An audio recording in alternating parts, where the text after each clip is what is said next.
It's important that you keep your pencils really sharp, and you're going to start to look for the little shapes that you see of dark, and then you'll come in with your white colored pencil and kind of work in the areas where you see light. Even if an entire area isn't white, oftentimes you want to kind of blend your white into it.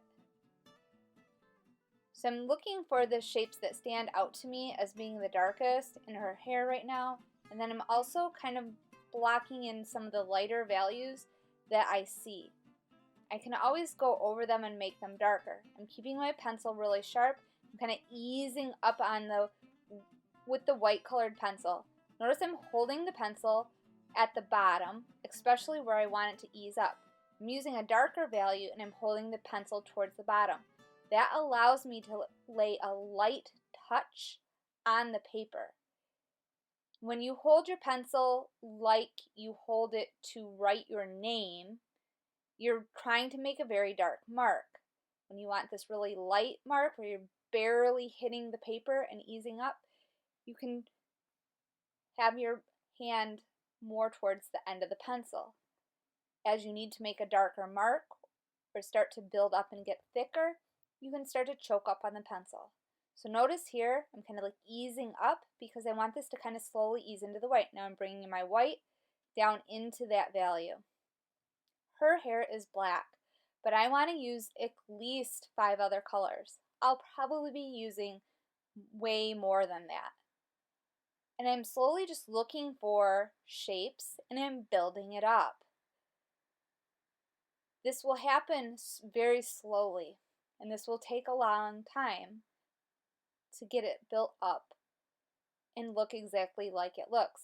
The thing about colored pencil is that you can get almost photorealistic, but you need to go slow and you need to take your time. Notice I'm using very short, neat strokes, and you continuously see me going back and forth. You see me blending the white into the darker values, and you see me changing colored pencils. So I'm absolutely not just using black. And you never want to use black as your last layer. I can use it to get things darker, but I want to kind of build it up.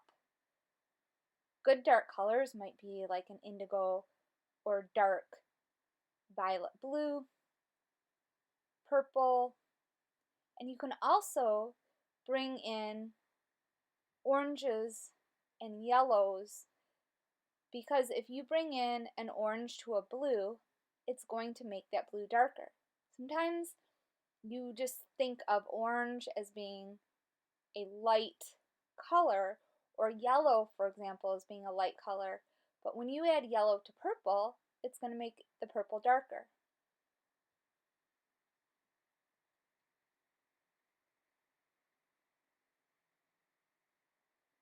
Adding other colors can also brighten things up. It'll make things look less flat and more interesting. Also, depending on your lighting, things may change. You may have to make a decision. Do I want this to have more of a warm feel or a cooler feel? If you want more of a warmer feel, you're going to have more reds and oranges. If you want it to be more of a cooler feel, more blues and purples.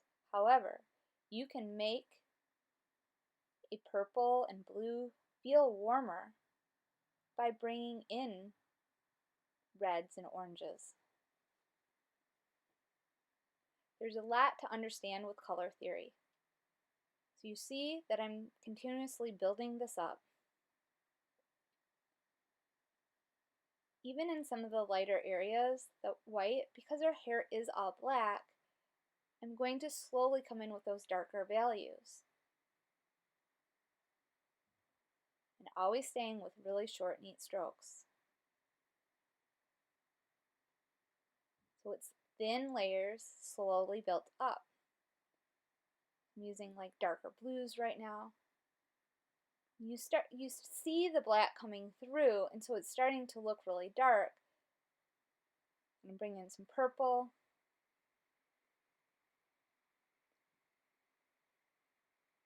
And as I notice more shapes that stand out to me, I will build them up. Keep looking for shapes. Sometimes it's even like shapes of light that you'll notice, so bring in some white.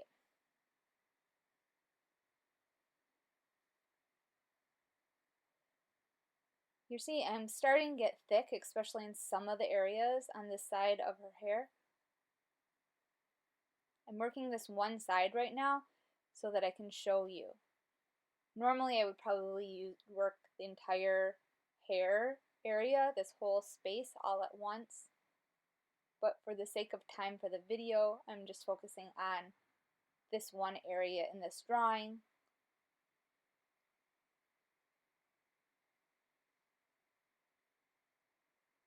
So I continue to kind of keep coming into those darkest shapes that I'm seeing. And keep working back and forth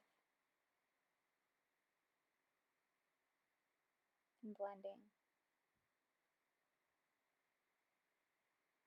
As it gets thicker, it will start to look waxy, and that's okay.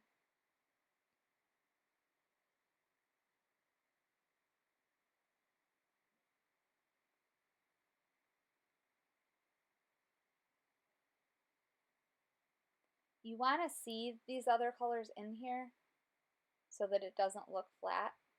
So continue to keep bringing other colors in.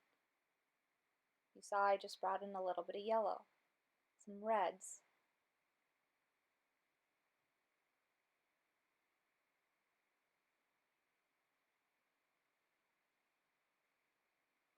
I'm just going back and forth with different colors. And what's happening? It's slowly building up. This is kind of a yellowish. Layers and layers and layers. You kind of burnish with the white